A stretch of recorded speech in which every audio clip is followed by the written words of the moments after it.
नमस्कार व्यूअर्स, मैं हूं अमीश देवगन। रात के 9 बजने को हैं और आप देख रहे हैं सर्वश्रेष्ठ प्राइम टाइम डिबेट शो टक्कर। मोदी सरकार के दूसरे कार्यकाल का आज अंतिम बजट पेश हो गया। बजट में इनकम टैक्स स्लैब में तो बदलाव किया ही गया, साथ ही आत्मनिर्भर भारत के रोड मैप की एक झलक भी दिखाई गई। तो आज बजट पर होगा संपूर्ण विश्लेषण और हमारे साथ जुड़ेंगे कई केंद्रीय मंत्री और विपक्ष के बड़े नेता।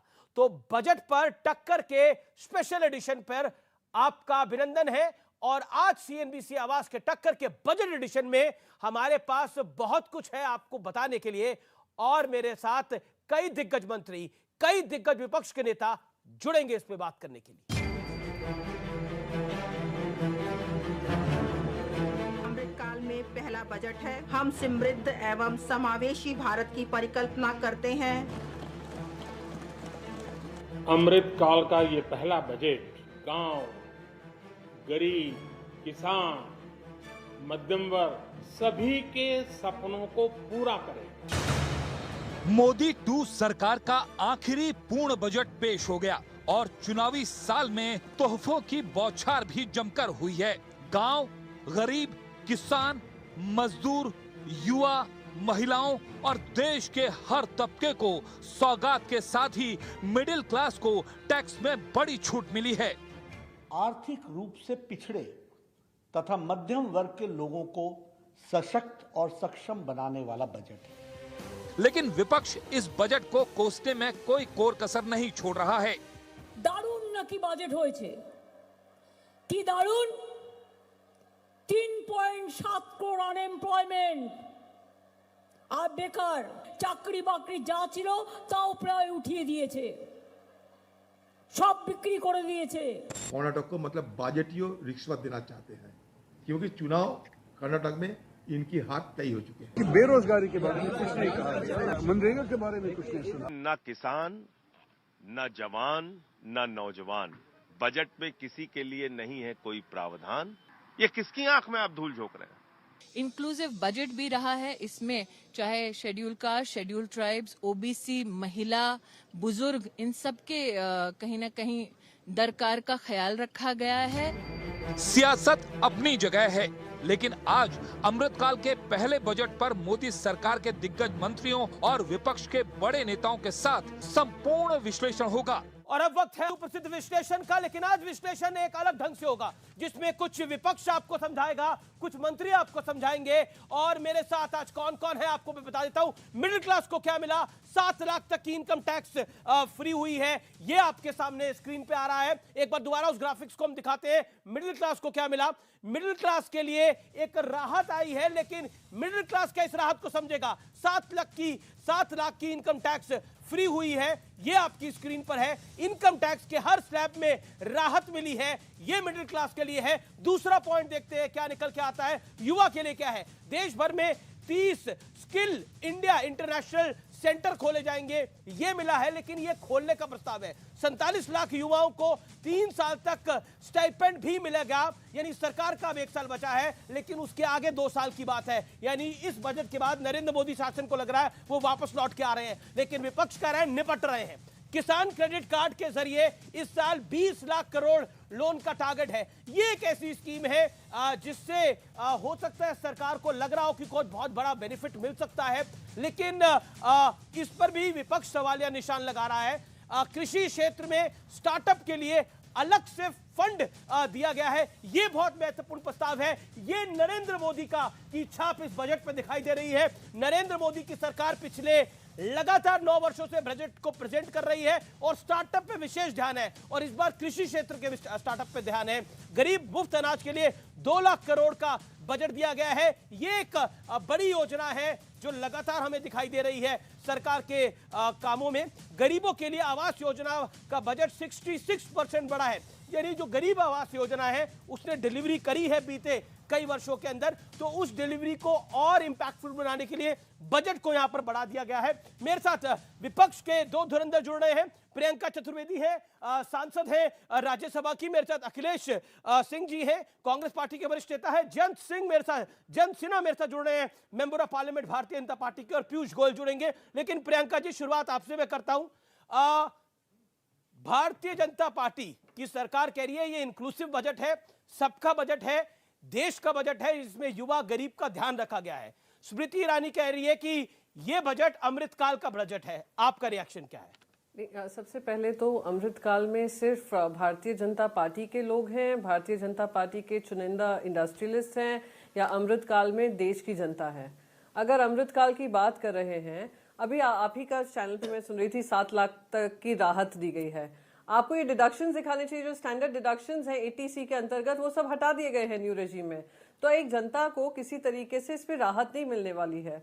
जो पहला रेजीम था उसमें टैक्स कट्स भले ही नहीं थे, पर स्टैंडर्ड जो 80C के अंतर्गत डिडक्शंस आते हैं 1.5 लाख तक के, उनको राहत मिलती थी। तो ये इस तरीके से जुमलेबाजी करना, जनता को भ्रमित करना। और आप ये देखिए डिडक्शंस में लोग क्या करते थे, मिडिल क्लास इनकम वाले लोग क्या करते थे, हाउसिंग लोन लेते थे, एक एसेट क्रिएट करते थे, LIC की पॉलिसी लेते थे जो उनके लिए जीवन में उनकी सेविंग्स बनती थी, वो सब आपने खत्म कर दिया न्यू रेजीम में। जुमला ये पकड़ा दिया कि 5 लाख से 7 लाख कर रहे हैं। तो ये दुर्भाग्यपूर्ण है कि ये मजाक किए जा रहे हैं आप जनता के साथ। फिर आप ये देखिए टैक्स स्लैब्स आपने इंट्रोड्यूस किए। पहले 0 to 5 लाख के बीच में कोई रिटर्न्स फाइल करने की जरूरत नहीं होती थी, 0 टैक्स होते थे, तो उनको रिटर्न्स भी नहीं फाइल करना है। वो आपने 0 to 3 लाख पे ले आए। तो यानी जो 3 लाख से 5 लाख के इनकम ग्रुप लोग हैं उनके ऊपर एक और कंप्लायंस बर्डन आ गया है कि उनको टैक्स रिटर्न्स फाइल करने पड़ेंगे। भले ही टैक्स ना पे करें, टैक्स रिटर्न्स उनको फाइल करने पड़ेंगे। अब आप किसानों को देखिए, एग्रीटेक स्टार्टअप्स के लिए आपने 20 लाख करोड़ बनाए, पर आपने जो फूड सब्सिडीज हैं, फर्टिलाइजर सब्सिडीज हैं, उस पर उनको कोई राहत नहीं दी। जो इनकम दुगनी करने वाली सरकार बनी थी, आज उन्होंने इनकम दुगनी तो क्या MSP भी नहीं तय कर पा रहे हैं उनके लिए। तो बहुत सारी चीजें युवाओं के लिए आपने कहा 30 स्किल सेंटर्स बना रहे हैं। क्या देश में स्किल सेंटर्स की कमी है? यहाँ पे तो पूरा स्किल लेबर वर्कफोर्स बैठा हुआ है घरों में, क्योंकि आपने जॉब्स के प्रावधान नहीं किए हैं। आज सारे देश भर में लोग रिट्रेंचमेंट हो रहा है, वो भी स्किल लेबर वर्कफोर्स घर पे बैठेगा, क्योंकि जॉब्स के माध्यम नहीं बना पा रहे। एक मिनट लास्ट, अमीश जी एक लास्ट चीज, अमीश जी, क्योंकि आपने स्मृति ईरानी जी का कहा, Smriti Irani ji women and child welfare minister हैं। कल पूरा 4 पैराग्राफ्स हमारी राष्ट्रपति जी ने भी महिला शक्ति के बारे में, नारी शक्ति के बारे में बोला। महिला वित्त मंत्री हैं, उन्होंने महिलाओं के लिए क्या अनाउंसमेंट किया। आज 21वीं सदी की भारतीय नारी क्या चाहती है कि उनको इकोनॉमिक एक्टिविटी से जोड़ा जाए, उनके लिए माध्यम बना जाए, रोजगार के ही नहीं, एंटरप्रेन्योरशिप के लिए, एजुकेशन के लिए। आपने उनको क्या दिया? आपने उनको वन टाइम सेविंग स्कीम दी 2 लाख रुपए की, 2 साल के 7.5 रुपए आपको, 7.5% आपको रिटर्न मिलेगा।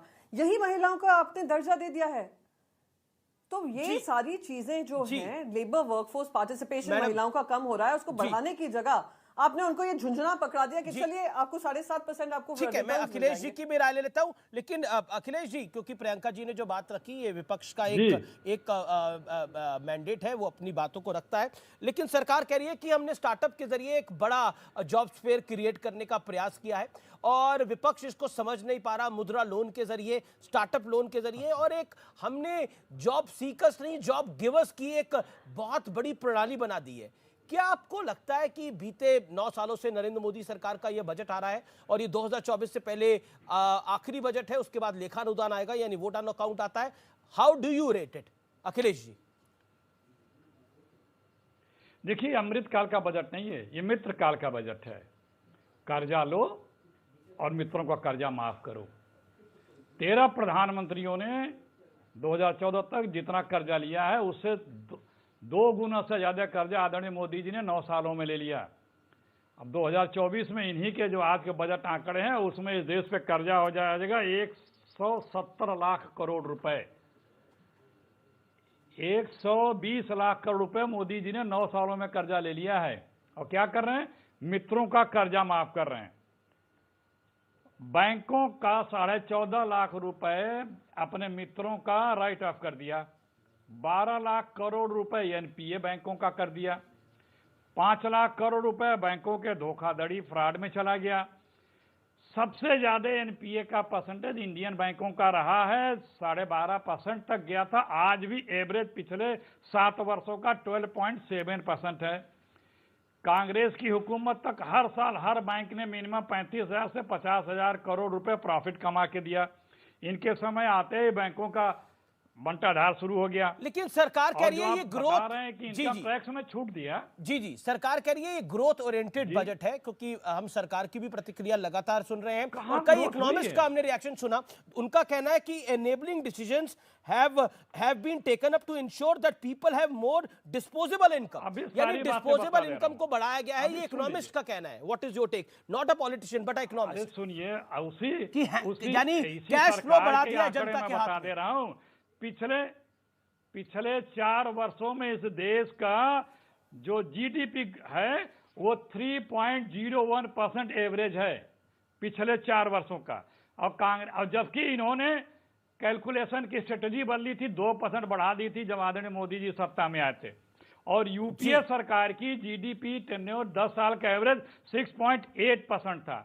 और एक बात जान लीजिए जी अमीश जी, मोदी जी के बस में 2 मित्रों के अलावा और कुछ काम करने का उनका न ये तो रिटॉरिक हो जाता है, मुझे लगता है। मैं आपको 2014 रिटॉरिक हो जाता है 2 मित्रों की बात। मेरा मानना है कि आज हम विषय पर आए, मैंने आपको एक इकोनॉमिस्ट के पॉइंट ऑफ व्यू को बताया। उनका कहना है कि कहीं ना कहीं मैं वही बता रहा हूं, क्योंकि वो नेता नहीं है इसलिए मैंने मेरी बात होने दें। जी सर, मेरी 10 सेकंड बात सुन लीजिए। जी मैं 2014 के ही, प्लीज सुनिए, बड़ी बात कहने जा रहा हूं, सुन लीजिए जी। 2014 की बजट की घोषणाएं, नमामि गंगे 3 साल में योजना पूरी करनी थी, हो गई, गंगा मैया साफ हो गई। ये 2014-15 के बजट के हैं ये सारे। 100 स्मार्ट सिटी क्या हालत है आपको पता, बन गए 16 नए बंदरगाह, 7 इंडस्ट्रियल स्मार्ट सिटी, SEZ, 2022 तक सबको घर, 2022 तक किसानों को आय दुगुनी, मैन्युफैक्चरिंग सेक्टर में दोगुना करना, 5 ट्रिपल IT बनाना, देश की इकोनॉमी को 5 ट्रिलियन करना, सरकारी घाटे को 5 ट्रिलियन पर काम हो रहा है। और IMF के अभी आंकड़े आए हैं, IMF के अभी आंकड़े आए हैं। IMF कह रहा है ओके। स्मृति ईरानी इस समय केंद्रीय मंत्री जुड़ गई है, मैं सीधा उनका रुख कर सकता हूं। Thank you so much for joining us on a very very important day.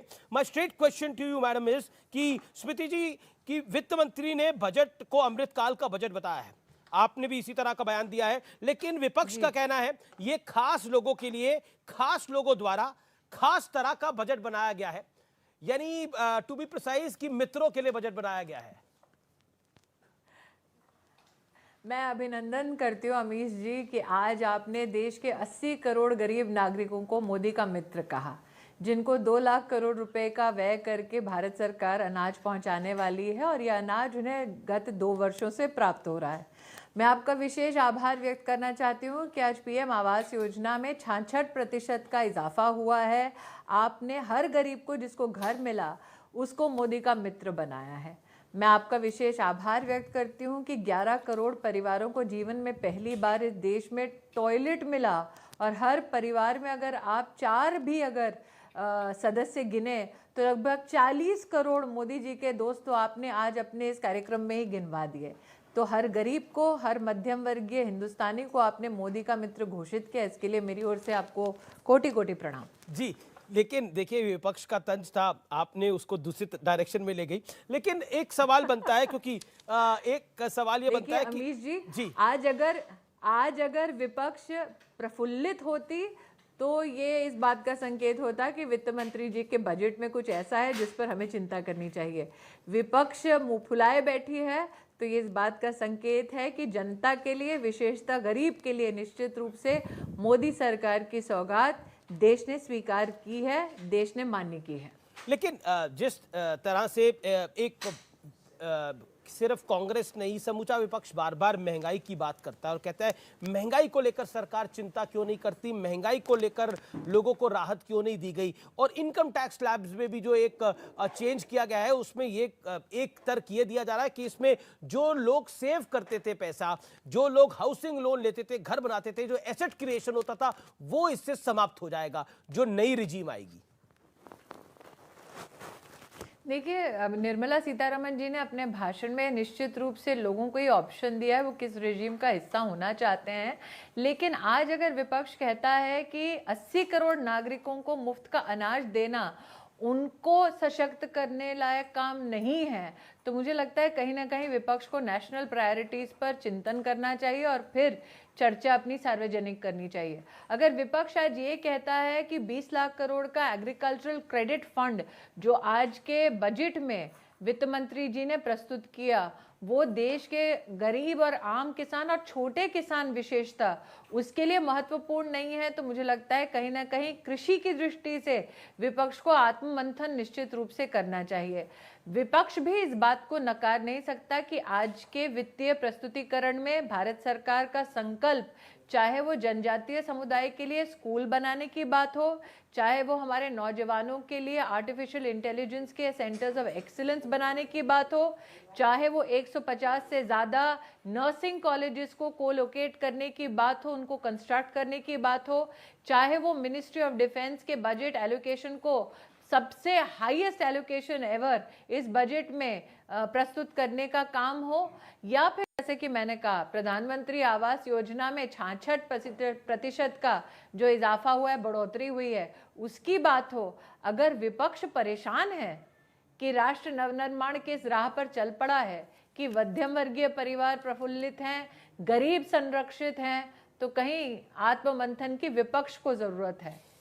Rahul Gandhi ji का बयान है कि मित्रकाल बजट में नौकरियां पैदा करने के लिए कोई विजन नहीं है, महंगाई से निपटने के लिए कोई योजना नहीं है, असमानता को दूर करने का कोई इरादा नहीं है। इसी के इर्द गिर्द मल्लिकार्जुन खड़गे ने भी बोला है। इसी के इर्द गिर्द ही तो खड़गे जी बोलेंगे, उनकी तो विवशता है। लेकिन मैं ये कहना चाहती हूँ कि जो नौजवानों की बात करते हैं उनको इस बात का जवाब देना पड़ेगा कि स्किल्स मिनिस्ट्री तब क्यों नहीं बनी जब उनकी सरकार थी, फिशरीज मिनिस्ट्री तब क्यों नहीं बनी जब उनकी सरकार थी, किसान सम्मान निधि में 11 करोड़ किसानों के बैंक के खाते तक 2 लाख करोड़ से ज्यादा की राशि पहुंचाई तब क्यों नहीं गई जब उनकी सरकार थी, 40 करोड़ से ज्यादा हिंदुस्तानियों का बैंक का खाता क्यों नहीं था और वो खाता पहली बार तब क्यों खुला जब मोदी की सरकार बनी, 27 लाख करोड़ रुपया भारत के नागरिकों के बैंक के खाते में गया है। शायद ये उन लोगों को पता नहीं है जो राजनीतिक अध्ययन कम रखते हैं।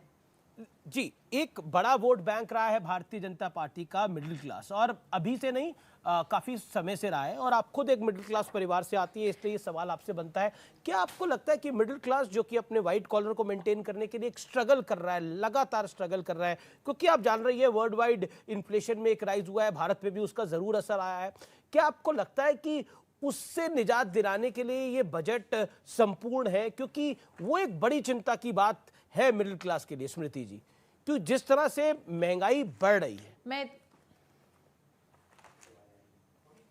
हाँ जी, पूरा करें, मैं बता दूं। मेरा सवाल यही जी है। अमीश जी बोले। जी, मैंने सवाल पूछा क्योंकि आप खुद मिडिल क्लास से परिवार, 2-3 चीजें अमीश जी, जी, जी, अगर आप कांग्रेस के एरा की बात करें तो जो जीएसटी जब नहीं था तो 2 छोटी सी मिडिल क्लास की आप बात करें, लेकिन ये जो 2 वस्तुएं मैं गिनाने वाली हूँ वो हर क्लास के व्यक्ति को कहीं ना कहीं दिन की शुरुआत में उसकी जरूरत का सामान बनते हैं। एक है साबुन, एक है टूथपेस्ट और एक है हेयर ऑयल।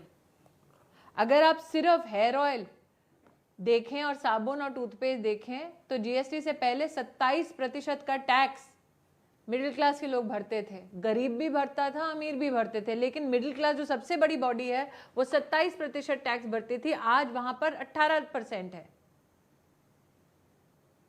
अगर आप मिडिल क्लास में बच्चे के लिए एजुकेशन का लोन लेना है, 20 सालों के टेन्योर का लोन लेना है, तो इस सरकार के आने के बाद ईएमआई में 20,000 रुपए की बचत उसकी हुई है।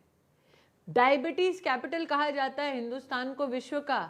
अगर आप डायबिटीज की ही दवा का आप खर्चा ले लीजिए तो डायबिटीज की दवा का जो खर्चा है वो 80% घटा है जन औषधि केंद्र में। पैरासीटामोल जो 50 रुपए की बाहर मिलती थी वो जन औषधि केंद्र में 10 रुपए की मिलती है। और जन औषधि केंद्र में कौन जाता है? खड़गे जी नहीं जाते। 1 रुपए का सैनिटरी पैड मिलता है जन औषधि केंद्र में, वहां पर गरीब और मध्यम वर्गीय परिवार के लोग जाते हैं। डायलिसिस की बात ले लीजिए, देश में आज 1324 डायलिसिस सेंटर्स चल रहे हैं 620 से ज्यादा जिलों में। डायलिसिस अगर आप बाहर की किसी सेंटर में कराएं तो 2000 रुपए से ज्यादा होता है, और आप भारत सरकार की डायलिसिस सेंटर पे करें तो वो 1000 से 1100 रुपए का होता है। तो अगर मिडिल क्लास गृहिणी का आप मुझे कह रहे हैं तो मैं तो एक एक चीज गिनने बैठ जाऊंगी। लेकिन मेरा फिर एक सवाल ये और है फिर वो हिसाब उनके लिए मुश्किल हो जाएगा जो लाल और हरी मिर्च के बीच का फर्क नहीं जानते। जी, लेकिन देखिए इस समय मैं लाल और हरी मिर्च की बात तो नहीं करूंगा, लेकिन मैं नौकरी की बात जरूर करूंगा, क्योंकि शशि थरूर ने कहा कि लोगों को मुफ्त अनाज इसलिए बांटना पड़ रहा है क्योंकि नरेंद्र मोदी की सरकार ने बीते 9 सालों में जॉब क्रिएशन कराई नहीं है, इसलिए मुफ्त राशन की रेवड़ी दे रहे हैं। मैं अमीश जी छोटा सा मिडिल क्लास का, क्योंकि आपने उल्लेख किया, मुद्रा योजना के आंकड़े निकाल लीजिए। अब मुद्रा योजना तो ऐसी योजना है जिसमें आप अपने व्यवसाय को संचालित करने के लिए बैंक से पैसा लेते हैं और फिर अगर आपका व्यवसाय ढंग से बढ़ चलता है तो आप वो पैसा बैंक को वापस करते हैं। एक महिला के नाते आज मुझे इस बात का बहुत ही गर्व है कि 32 करोड़ से ज्यादा जो मुद्रा लोन्स है उसमें 70% जो लाभार्थी महिलाएं। लेकिन अगर आप उसे मिडिल क्लास के लेंस से देखें तो 12 crore beneficiaries middle class entrepreneurs हैं। जी, तो आपको ये लगता है कि मिडिल क्लास एंटरप्रेन्योर बैंक से पैसा इसलिए ले रहे हैं ताकि उनको व्यवसाय नहीं करना? लेकिन दूसरा जो सवाल मैंने पूछा, कौन जाता है करने? ईपीएफ कौन करने जाता है? मिडिल क्लास जाता है ना। 27 करोड़ अब ईपीएफओ में लोगों का आना, डबल होना वो राशि अपने आप में इस बात का सिर्फ संकेत नहीं है कि फॉर्मलाइजेशन ऑफ इकोनॉमी हो रहा है, इस बात का भी संकेत है कि ज्यादा से ज्यादा लोग जो मिडिल क्लास पॉपुलेशन के हैं वो लोग इसमें आ रहे हैं। एक छोटा सा अंतिम एक बिंदु अमीश जी, मिडिल क्लास आज अब शहरी इलाके में रहता है तो वो क्या सुविधा चाहता है? कितने शहरों में आज चर्चा होती है और कहते हैं हमें मेट्रो चाहिए, होती है कि नहीं होती? जब ये थरूर साहब को मेरा विशेष आग्रह आप ये पहुंचा दे आंकड़ा, जब उनकी सरकार थी जी तो 2014 तक 5 शहरों के लिए उन लोगों ने सिर्फ 34,000 करोड़ रुपया दिया कि मेट्रो चलाइए। आज मोदी सरकार में 20 राज्यों में मेट्रो की सुविधा बन रही है और 1,27,000 करोड़ रुपया मोदी सरकार ने दिया है। अगर आप शहर में किसी मध्यम वर्गीय परिवार से कहें तो कहें भैया कचरा उठाने की क्या व्यवस्था है, मेरी सीवर लाइन साफ करने की क्या व्यवस्था है, तो मैं बड़ी विनम्रता से कांग्रेस के मित्रों से कहना चाहती हूं कि जब उनकी केंद्र की सरकार थी तो अर्बन लोकल बॉडी की व्यवस्था के लिए सुअर गटर ये सब काम करने के लिए उन्होंने 1 लाख करोड़ रुपया भेजा था अर्बन लोकल बॉडीज को, और 2014 से लेकर 22 तक मोदी सरकार ने 18 लाख करोड़ रुपया भेजा है। और अमीश जी ये तो सिर्फ व्यवस्थाओं को सुदृढ़ करने के लिए भेजा है। महामहिम राष्ट्रपति जी का अगर आप अभिभाषण सुनते तो आपको ध्यान में आता कि 27 लाख करोड़ रुपया सीधा भारत की तिजोरी से भारत के नागरिकों के बैंक के खाते में गया है। जब 27 लाख करोड़ रुपया भारत के नागरिकों के बैंक के खाते में जाएगा तो विपक्ष को तो परेशानी होगी। लेकिन मेरा ये आखिरी सवाल है, क्योंकि बेरोजगारी को लेकर बड़ी सारे सवाल हो रहे हैं। क्या आपको लगता है जॉब क्रिएशन को लेकर जो पॉलिटिकली भारतीय जनता पार्टी के शासन को, मोदी गवर्नमेंट को घेरा जा रहा है, उस पर आपका जवाब क्या है? क्योंकि लगातार ये आरोप बढ़ा जा रहा है कि जॉब क्रिएशन नहीं हो रहा, बेरोजगारी बढ़ रही है। अमीश जी 4 चीजें जी 4 चीजें अमीश जी। एक छोटी बात लेकिन उसका बड़ा इम्पैक्ट है। 157 नर्सिंग कॉलेजेस को 157 मेडिकल कॉलेजेस के साथ को-लोकेट करेंगे।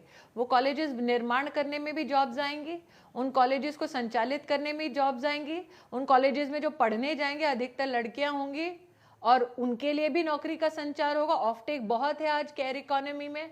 दूसरी बात, कैपिटल जो हमारी इंफ्रास्ट्रक्चर को बिल्ड करने का आज बजट अनाउंसमेंट हुआ उसमें 33% का इजाफा हुआ। 10 लाख करोड़ का जब इन्वेस्टमेंट होगा तो अगर आप सड़क निर्माण की बात करें, डैम्स के निर्माण की बात करें, आप एयरपोर्ट की ही बात ले लीजिए। 1947 से लेकर 2014 तक 74 एयरपोर्ट थे हमारे देश में और 2014 से लेकर 2022 तक 74 एयरपोर्ट और बने। आज 50 ऐसे और इंफ्रास्ट्रक्चर की घोषणाएं निर्मला सीतारमण जी ने की है। तो जब ये सारी व्यवस्थाएं बनेंगी नौकरी और भी तो संचारित होंगी। लेकिन दोबारा आपका ध्यान आकृष्ट करती हूं मुद्रा और ईपीएफओ के नंबर्स पर, उसको तो विपक्ष झुटला नहीं सकता। जी जी स्मृति जी, आपने अपना समय दिया आज, बहुत बहुत शुक्रिया आज आपका हमारे साथ जुड़ने के लिए न्यूज़ 18 के साथ और अपनी बात को रखने के लिए। Thank you so much. Amish ji, मैं इतना ही कहूंगी। जी बोलिए स्मृति जी। आज 1 मिनट आपका ले रही हूँ। आपकी एक महिला रिपोर्टर है फराह खान, आशा करती हूँ एक दिन उसको भी बाइट दूंगी। लेकिन आज महिला के सम्मान में जो बजट की नई व्यवस्था निर्मला सीतारमण जी ने प्रस्तुत की है, मेरा तो आह्वान है राष्ट्र की हर महिला से कि जब ये आएगा इंस्ट्रूमेंट, प्लीज अपने लिए, अपनी माताओं बहनों के लिए और अपनी बेटियों के लिए इस इंस्ट्रूमेंट में निश्चित रूप से सेव करें। बहुत बहुत शुक्रिया। सीनियर सिटीजन की बेटी होने के नाते सीनियर सिटीजन्स को जो रियायत दी उसके लिए प्रधानमंत्री और वित्त मंत्री जी को धन्यवाद। बहुत बहुत शुक्रिया स्मृति जी, आपका आज हमारे साथ जुड़ने के लिए, इस खास दिन पर और अपनी बात रखने के लिए। थैंक यू सो मच स्मृति ईरानी जी। मेरे साथ पीयूष गोयल जुड़ रहे हैं, लीडर ऑफ द हाउस भी हैं और सेंट्रल मिनिस्टर भी हैं। Piyush Goyal, thank you so much for joining us on important day. My straight question to you sir tonight is कि विपक्ष लगातार जो कह रहा है वो अपनी बातों को रख रहा है, लेकिन एक सवाल जो कि बार बार कौंध रहा है विपक्ष के आवाज से वो यही है कि ये जो बजट है ये बता देता है कि नरेंद्र मोदी सरकार ने 10 साल में कोई काम नहीं किया, ये विपक्ष कहता है। पॉइंट नंबर 2 रखता है विपक्ष कि इस बजट में महंगाई कम करने का कोई प्लान नहीं है। आगे के पॉइंट में आगे बताऊंगा, लेकिन इस पर आपका रिएक्शन। अमित जी, आप तो इतने वेटरन जर्नलिस्ट हैं, आप तो जानते हैं कि विपक्ष का अपना धर्म है, वो अपना धर्म निभा रहे हैं। लेकिन मैं सिर्फ इतना कहूँगा कि इंटेलिजेंस तो थोड़ी दिखाएं जब वो सवाल उठाते हैं। अब महंगाई की बात कर रहे हैं, जब विपक्ष की सरकार थी 9 साल पहले, तब 10-12% महंगाई तो सामान्य मानी जाती थी। प्रधानमंत्री नरेंद्र मोदी जी के आने के बाद 2015 में पहली बार रिजर्व बैंक को ये दायित्व दिया गया कि आपको महंगाई कंट्रोल करना आपकी जिम्मेदारी होगी, और उसके कारण आप देखेंगे सरकार और आरबीआई ने मिलके लगातार अलग अलग मौके पे फैसले लिए, अभी भी लगातार ले रही है। और 9 साल का औसतम अगर महंगाई देखें तो 4.7%, जो भारत के 75 वर्ष के आज़ाद भारत के इतिहास में सबसे कम है 9 वर्ष की। आज भी जिन देशों में 1-2% महंगाई होती थी वहाँ 8-10% है, और भारत जहाँ 10-12% होती थी वहाँ 6% से कम है, 5.5% के आसपास है। तो मुझे लगता है विपक्ष को घिसी पिटी बातें करने के बदले तत्वों के आधार पे बात करनी पड़ेगी, पहली बात। दूसरी बात कि मोदी जी सरकार ने 10 वर्ष कुछ नहीं किया। वो भूल रहे हैं कि 9 साल पहले भारत को विश्व में फ्रैजाइल 5 यानी 5 सबसे कमजोर इकोनॉमी में गिना जाता था। हमारी फॉरेन एक्सचेंज रिजर्व्स इतनी कमजोर थी कि चिदम्बरम जी को बहुत महंगे ब्याज पे विदेशी मुद्रा को भारत में लोन के रूप में लानी पड़ी थी, फॉरेन एक्सचेंज के रेट को ठीक रखने के लिए। भारत के एक्सपोर्ट्स गिरते जा रहे थे। भारत में एक पूरी तरीके से भ्रष्टाचार से सरकार घिरी हुई थी। 9 साल में एक निर्णायक ईमानदार सरकार प्रधानमंत्री मोदी जी ने दी है, जिसको जनता ने इतना अभूतपूर्व प्यार दिया, इतना आशीर्वाद दिया, जिसके कारण आज भारत की अर्थव्यवस्था भी मजबूत है। पूरा विश्व मानता है कि भारत ही भविष्य में विश्व की अर्थव्यवस्था को बल देगा, और आज विश्व की जो बड़ी अर्थव्यवस्था है उसमें इस वर्ष भी और आने वाले कई वर्षों तक भारत सबसे तेज गति से आगे बढ़ने वाली अर्थव्यवस्था। लेकिन क्योंकि ये सवाल बहुत लाजमी है पूछना आपसे, बजट को लेकर शेयर बाजार में भी एक उलझन है। बाजार जो था वो उसमें पहले तो 1000 अंकों की तेजी दिखी और फिर उसके बाद वो 158 अंक गिर के बंद हुआ। हालांकि what I understand of markets is कि एक बड़ा कोर रिलेशन तो नहीं होता, लेकिन एक इम्पैक्ट जरूर होता है। क्या आपको लगता है कि बाजार जैसे बजट को सलामी देता है वो नहीं दी इस बारी बाजार ने, स्टॉक मार्केट्स ने? ऐसा नहीं है, वो हर वर्ष की परिस्थितियों के ऊपर होता है।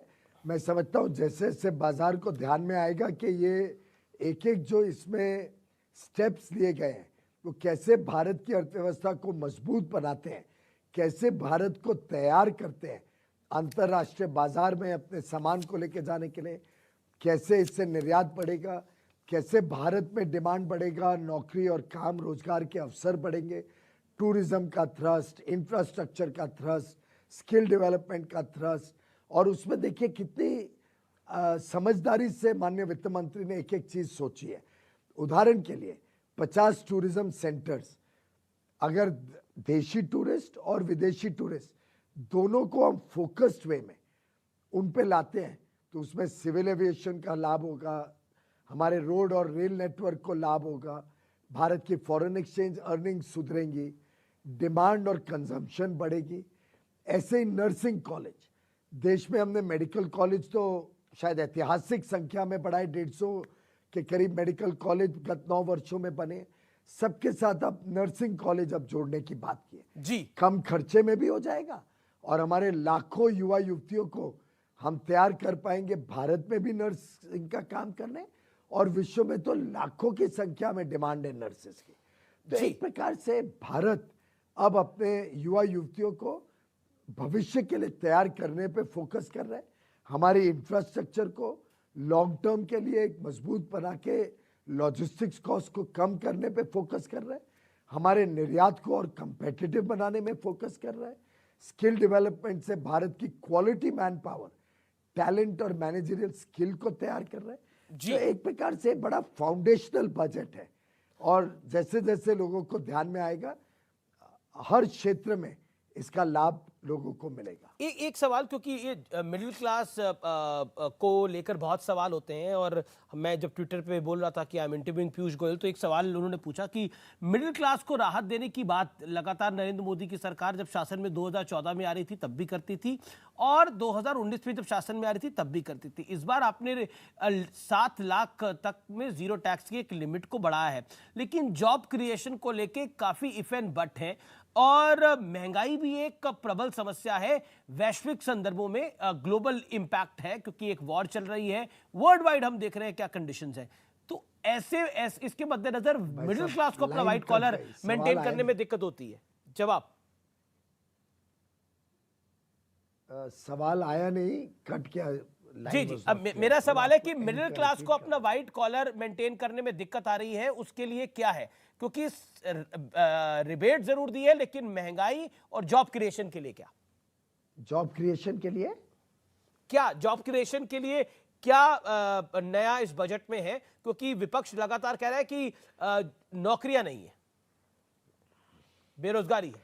देखिए, आज आप जानते हैं कि विश्व में आज जो देशों में 1-2% महंगाई होती थी वहां 10-12% चल रही है, और भारत जहां 10-12% नॉर्म था आज 5-5.5% पे 5.5% है और घट जाएगा। इकोनॉमिक सर्वे में हमने देखा भी, अनुमान है वो 5% और आगे 4% जल्द हो जाएगा। भारत को पूरी दुनिया आज एक्नॉलेज करती है कि ब्राइट स्पॉट है, और ये एक ऐसी अर्थव्यवस्था है जहाँ डिमांड भी है, जहाँ कैपेबिलिटी भी है और कैपेसिटी भी है खुद की कंजम्पशन को मीट करने की और अंतर्राष्ट्रीय बाजार में जाने की। तो मुझे लगता है कि आज जो विश्व की कॉन्फिडेंस भारत पे है, वैसे ही आज की मिडिल क्लास का भी कॉन्फिडेंस अपने देश पे है, अपनी सरकार पे है। आफ्टर ऑल जब इंफ्रास्ट्रक्चर पे 10 लाख करोड़ खर्च होगा, आप जानते हैं इसका मल्टीप्लायर इम्पैक्ट 3.5 गुना होता है। तो पैसा आप सिर्फ बांट दो, उससे कभी इकोनॉमी दौड़ती नहीं है, लेकिन आप इंफ्रास्ट्रक्चर पे इन्वेस्ट करते हो, नौकरी भी मिलती है लोगों को, काम भी मिलता है।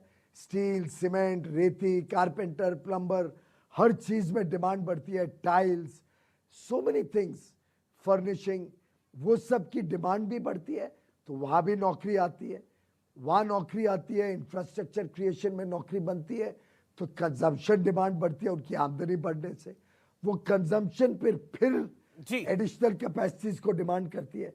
तो ये एक सेल्फ मल्टीप्लाइंग इफेक्ट है। इंफ्रास्ट्रक्चर इन्वेस्टमेंट से कंजम्पशन बढ़ता है, कंजम्पशन से इंफ्रास्ट्रक्चर और मैन्युफैक्चरिंग की डिमांड बढ़ती है, ये बढ़ती है तो फिर कंजम्पशन बढ़ता है। तो मेरे ख्याल से ये बड़ी चतुराई से और समझदारी से हमने लॉन्ग टर्म के लिए नौकरी और रोजगार के अवसर क्रिएट किए। Piyush ji, thank you so much. मैं प्रियंका जी का रुख कर लेता हूं। प्रियंका, अभी IMF के आंकड़े आए हैं and we always say numbers don't lie, and you are also strong believers of numbers. So my straight question is tonight is this कि IMF के आंकड़े ये आ रहे हैं कि भारत फास्टेस्ट ग्रोइंग इकोनॉमी है, तो something this regime is doing right, something Modi government is doing right, यानी ये सरकार कुछ तो सही कर रही है कि हम फास्टेस्ट ग्रोइंग इकोनॉमी हो रहे हैं. देखिए, ये इंडिया में जो IMF हो, वर्ल्ड बैंक हो, ओपेक कंट्रीज हो, ओपेक के सर्वेज आते हैं, सभी बोल रहे हैं कि India will grow at a steady pace. जब पूरे दुनिया में रिसेशन आ रहा है, इंडिया विल ग्रो एट 6.5%.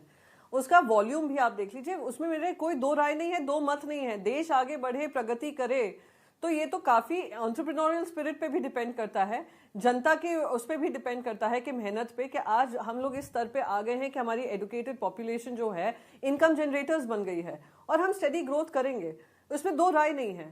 पर आज अगर इकोनॉमिक सर्वे हम देखते हैं, जो कल कहा था कि हमारी फुल रिकवरी हो गई है कोविड शॉक से, हमारी ग्रोथ भी स्टेडी रहेगी as compare to other nations, तो सवाल ये उठता है कि अगर सब चीज ठीक जा रहा है तो ऐसा क्यों है कि आप जनता के हाथ में वो पैसा नहीं दे रहे हैं, कंजम्पशन डिमांड बढ़ा रहे हैं. आप ऐसा क्यों है कि हेल्थ स्पेंडिंग, ये एजुकेशन स्पेंडिंग में आप कटौती कर रहे हैं. आज सोशल वेलफेयर इंडिकेटर्स में आप देखिए, सोशल वेलफेयर स्पेंड सरकार में कटौती हुई है. हम लोग जीडीपी पे ध्यान देते रहते हैं कि ओ वर्ल्ड बैंक ने कहा, ओ IMF ने कहा, शाइनिंग बीकन इन जीडीपी, पर हमारा ह्यूमन डेवलपमेंट इंडेक्स पे हमने किसी ने बात की. So this is very important. I agree with you on one point. अगर पूरी ग्रोथ मैं आपकी एक पॉइंट से तो आप बजट एलोकेशन करिए. अगर हमारी स्टेडी ग्रोथ स्टोरी चल रही है, स्टेडी सब कुछ चल रहा है, तो जनता को राहत दीजिए ना. जनता को महंगाई की जो मार है, जॉबलेसनेस है, आप उस पर ध्यान दीजिए, आप कॉन्सेंट्रेट करिए. एजुकेशन में भी जो जेंडर गैप बढ़ रहा है पोस्ट कोविड, उस पर ध्यान दीजिए, खर्चा करिए उस पर आपने सब पे कटौती कर दी. तो सवाल ये उठता है कि या तो इकोनॉमिक सर्वे जो कह रहा है वो सही है, या जो आज ये बजट में पेश किया कि fiscal prudence not keeping in mind the GDP but not keeping in mind the human development index, वो एक अनफॉर्चुनेट स्टोरी है.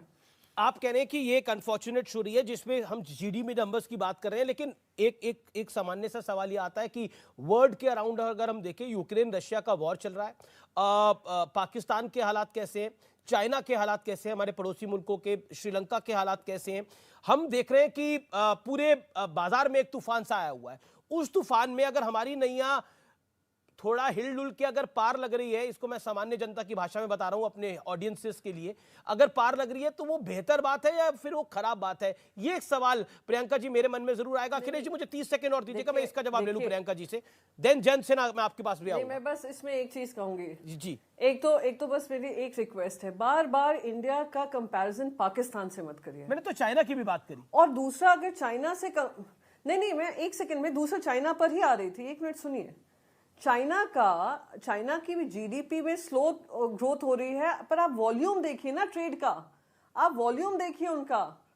हम $5 ट्रिलियन इकोनॉमी नहीं बने हैं, वो काफी बढ़त पा चुके हैं. उनकी जो डबल डिजिट ग्रोथ स्टोरी जब हो रही थी, India was also trying to reach a particular goal. तो ये आप कंपैरिजन करना बहुत गलत होगा कि आप श्रीलंका से देखिए, आप यूके को भी देख रहे हैं. यूके में हमने कई प्रधानमंत्री बदलते हुए देख लिए हैं, हम यूएस की स्थिति भी देख रहे हैं, यूरोप को भी पूरा देख रहे हैं.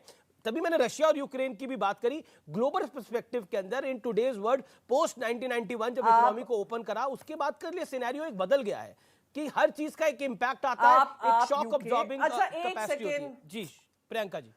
अरे माय गॉड, आप जरा पर कैपिटा इनकम यूके की देख लीजिए, यूएस की देख लीजिए और इंडिया की देख लीजिए. मैं आपसे कह रही हूँ बस इन इंडिकेटर्स. फिर पर कैपिटा इनकम के बाद आप सोशल वेलफेयर स्पेंड के, आज एक सिटीजन ऑफ यूके, एक सिटीजन ऑफ यूएस के लिए हेल्थ इंफ्रास्ट्रक्चर पे कितना खर्च होता है, एजुकेशन इंफ्रास्ट्रक्चर पे कितना खर्च होता है, वो भी आप चेक कर लीजिए. सोशल वेलफेयर स्पेंड कितना है, आप वो भी कंपैरिजन कर लीजिए. आप बार आपका फोकस यही है कि अरे देखिए हम तो 6.5 की ग्रोथ स्टोरी होगी, 6.8 की होगी. जयंत मेरे साथ है, चलिए 10% भी ले लीजिए. जी जयंत. पर अगर वो जनता के पास उसका नहीं पहुंचा है, राहत नहीं पहुंची है, तो it's an irrelevant budget. Okay, farmer MOS finance और मेंबर ऑफ पार्लियामेंट है जयंत सिन्हा, मेरे साथ बने हुए हैं, उनका मैं कर लेता हूं. जयंत जी, आपको मेरी आवाज मिल रही है अभी? देखिए, बार बार जब आप लोग ये कहते हैं कि वार चल रहा है, कांग्रेस के समय में इससे लंबे वार चले थे और उसमें इंडियंस को हम लोग लाए भी थे और दुनिया की तमाम इकोनॉमीज बुरे हालत हो गए थे और बैंकों के बुरे हालत हो गए, फिर भी हमारे देश की इकोनॉमी बहुत बेहतर स्थिति में मनमोहन सिंह जी ने संभाली थी। आज भारत पे क्या है, प्रति व्यक्ति, जब मोदी जी आए थे तो 43,124 रुपये कर्जा था और जनसंख्या भी तब से काफी बढ़ी है, और आज मोदी जी के समय 1,09,000 रुपये कर्जा है। पूरे भाषण में जिसपे सबसे ज्यादा जोर देती थी बीजेपी और आदरणीय मोदी जी, काला धन, महंगाई, बेरोजगारी, इन शब्दों का जिक्र तक नहीं किया गया है, नाम तक नहीं लिया गया है। हम मोदी जी के सत्ता में आने के पहले जब बजट आता था, आई एम सॉरी टू से मैं इंटरवीन कर रहा हूं, लेकिन आप जब पहले भी बजट आते थे, पहले तो 2 बजट आते थे, रेलवे बजट और सामान्य बजट, उस बजट में भी क्या बेरोजगारी का जिक्र होता था? बजट के आंकड़ों में बेरोजगारी का जिक्र कब से होने लग गया? मतलब लेट्स बी लॉजिकल ना, हम बजट के अंदर बेरोजगारी का आंकड़ा, ये इस आंकड़े की बात कब होती थी? बजट के अंदर बेरोजगारी का आंकड़ा कब आता था बजट के अंदर? अगर कोई तारीख में आता था तो बता दीजिए। काला, सुनिए, काले धन का जिक्र होता था। काले धन का अभी जो ये हिडेनबर्ग की रिपोर्ट है उसमें बताया है, लेकिन अगर आपको काले धन पर सही हिडेनबर्ग की report has nothing to do with काला धन। सर, मेरा निवेदन है हिडेनबर्ग की रिपोर्ट आप पढ़ लीजिए, क्योंकि मैंने पढ़ी हुई है, आप भी पढ़ लीजिए। हिडेनबर्ग की रिपोर्ट का मतलब अब कोई अंग्रेज बैठ के कहीं पर रिपोर्ट बना ले, उसकी चर्चा हम अपने बजट में करेंगे? हम क्या बात कर रहे हैं? हिडेनबर्ग कौन है, कौन नहीं है, मतलब उसकी क्रेडिबिलिटी क्या है, उसकी चर्चा हम अब बजट में अपने करेंगे। मुझे नहीं लगता वो सामान्य बात होगी, लेकिन वो अलग विषय है। कोई क्रेडिबिलिटी नहीं है उसकी। नहीं, मैं उसकी क्रेडिबिलिटी कुछ नहीं है जनाब। वो तो ऐसे ही इतने शेयर तीसरे नंबर से 17वें नंबर पे आ गए 2-3 ही दिन में, वो तो कुछ है ही नहीं है। छोड़िए, जाने दिए। देखिए, आपने जिक्र किया IMF का। IMF ने जिस रिपोर्ट की आप जिक्र कर रहे हैं, उस रिपोर्ट में IMF ने कहा है कि इंडिया आज के तारीख में अपने GDP का 84% कर्ज में हो चुका है। 23 उसके अलार्मिंग अलार्मिंग होगा। यदि अपनी इकोनॉमी को ठीक से नहीं संवारेंगे तो उनके लिए प्रॉब्लम हो सकती है। ये IMF ने उसी रिपोर्ट में कहा है। और हम जब मोदी जी सत्ता में आए थे तो Bharat upper middle income countries में था, लेकिन मोदी जी की कृपा से लोअर मिडिल इनकम कंट्रीज में आ गया है। जी। तो ये हमारी जो इकोनॉमिक बेनिफिट, अच्छा, जैन सिन्हा वेट कर रहे हैं सर, आपने अपनी बात हम और पिछड़ गए हैं और आप सिर्फ कर्जा ले रहे हैं। ठीक है, प्रियंका हाथ खड़ा कर रही है, वो कुछ कहना चाहती है। प्रियंका। नहीं, आपने कहा हिंडनबर्ग रिपोर्ट किसी अंग्रेज ने उठाकर बना दी, उन्होंने चैलेंज कर दिया, ब्लैक मनी के बारे में नहीं था। क्या आपने वो चैप्टर्स मिस कर दिए जहां कहा शेल कंपनीज को दूसरे देशों से इस कंपनी में इन्वेस्ट क्या मेरा my humble point is this कि हिडेनबर्ग की रिपोर्ट का I am allowing you to make your point, पर हिडेनबर्ग की रिपोर्ट का हमारे आम बजट से क्या लेना देना है? मेरा पॉइंट ये है मैडम है, मैं बताती हूँ। नहीं, मैं बताती हूँ ना क्या लेना देना है। आप तो देश की आम जनता का मजाक बना रहे हैं। कैसे मजाक बना रहे हैं देश की आम जनता का? आम बजट में फलाने आदमी की रिपोर्ट का जिक्र होना चाहिए, ये क्या लॉजिक है? वक्त एक ब्रेक का है, आप देखते रहिए टक्कर का बजट स्पेशल एडिशन।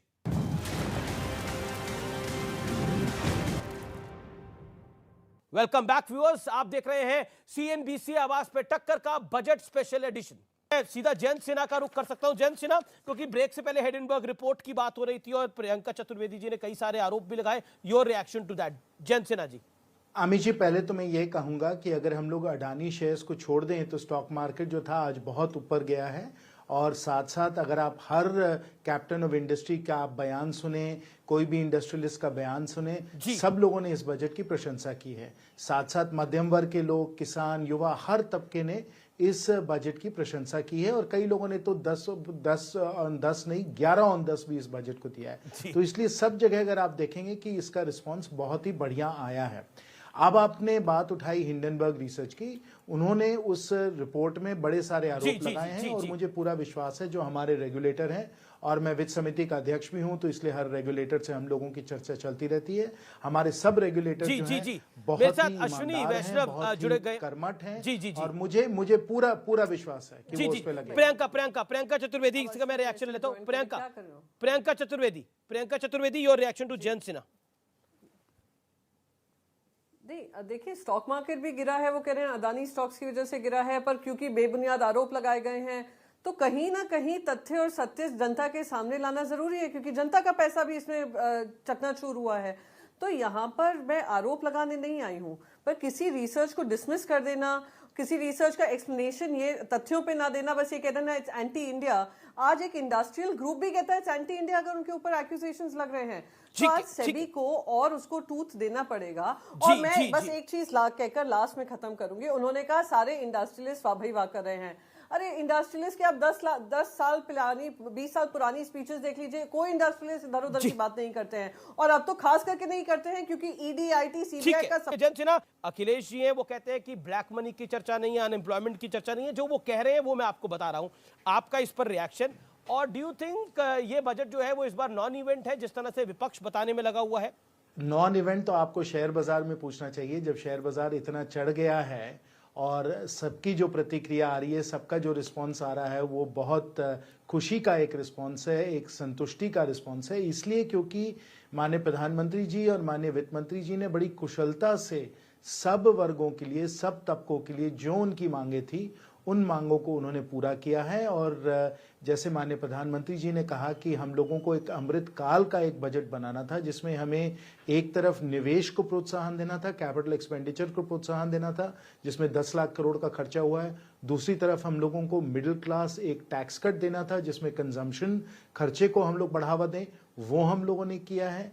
जो शोषित, पीड़ित, वंचित वर्ग हैं, जैसे कि आदिवासी हमारे भाई बहन, उनको हम लोगों ने सहयोग दिया है। हमारे जो कारीगर हैं उनको हम लोगों ने सहयोग दिया है, किसानों को सहयोग दिया है, और कुल मिलाकर हर वर्ग को जो लाभ देने थे वो लाभ दिया गया है। और साथ साथ अंत में मैं यही कहूँगा कि ये सब करते हुए भी जो आपको जिम्मेवारी से फिस्कल कंसोलिडेशन करना था, सरकारी जो घाटा था उसको आपको कम करना था, वो भी आपने 6.4% से लेकर 5.9% कर दिया है। और इसका जय जयकार किया जा रहा है विश्व के हर शेयर बाजार में, क्योंकि जिस तरीके से अब भारत आगे बढ़ रहा है, एक वो चमकता सितारा बना हुआ है, और इस बजट के द्वारा वो चमकता सितारा बने रहेगा।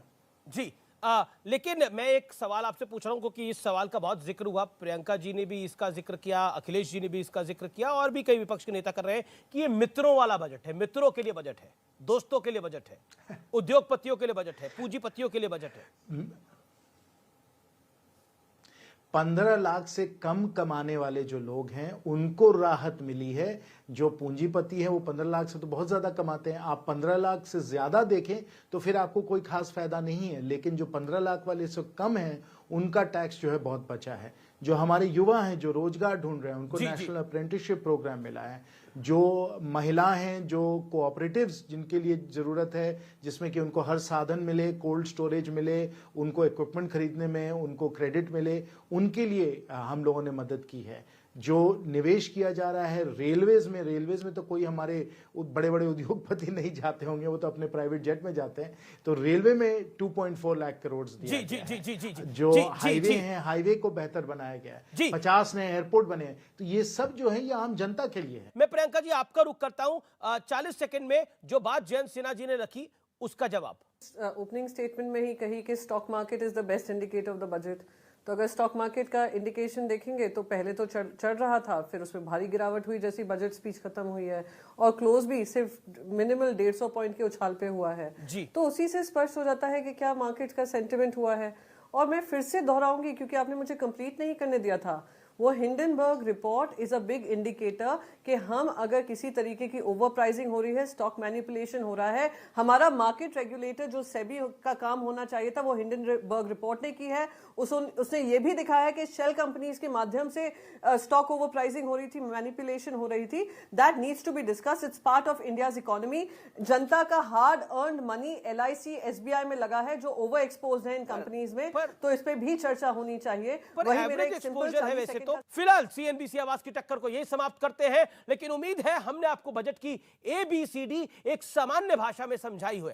लेकिन जरूरी है कि बजट से भारत आत्मनिर्भर बने और आप भी आत्मनिर्भर बने। नमस्कार, शुभ रात्रि, गुड नाइट।